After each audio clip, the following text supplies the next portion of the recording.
Ok, meninas, já tem meses, mas acho 2 ou 3 meses. Acho que eu fazer aquele vídeo que eu já antes e que ele é mora que decora aquele canto ali. Põe aquele estante ali para pôr as plantas e tem luz para as plantas. E decide na fazer retorno, na return, que outro coisa de parede que tinha e compra peel and stick que acha na Amazon. Depois de tanto research, depois de eu e busca tudo que as coisas ali, uma coisa que funciona para mim, acha aquele peel and stick na Amazon, então aquele que tem ali, cortina é de Walmart, vai Walmart e busca coisa. Não queria dar o bento e ainda com aquele cortina ali que, uau, like, é muito bonito. Então, esse aqui, sala ali bem fica. Põe as plantas ali, não sei, gosta de maneira que coisas ended up staying.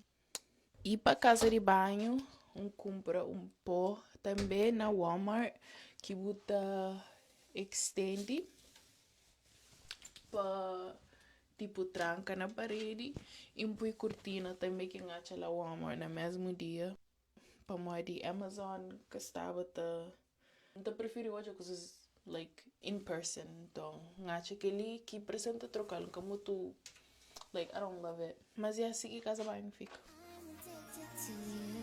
I'm addicted to you.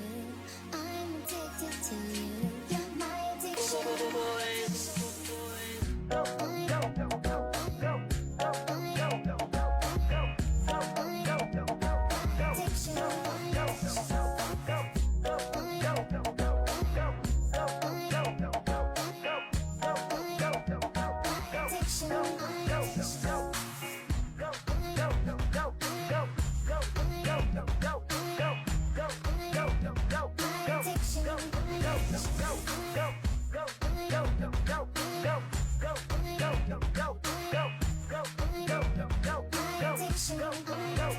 Zequinha's actually in your casa. You guys think I ate?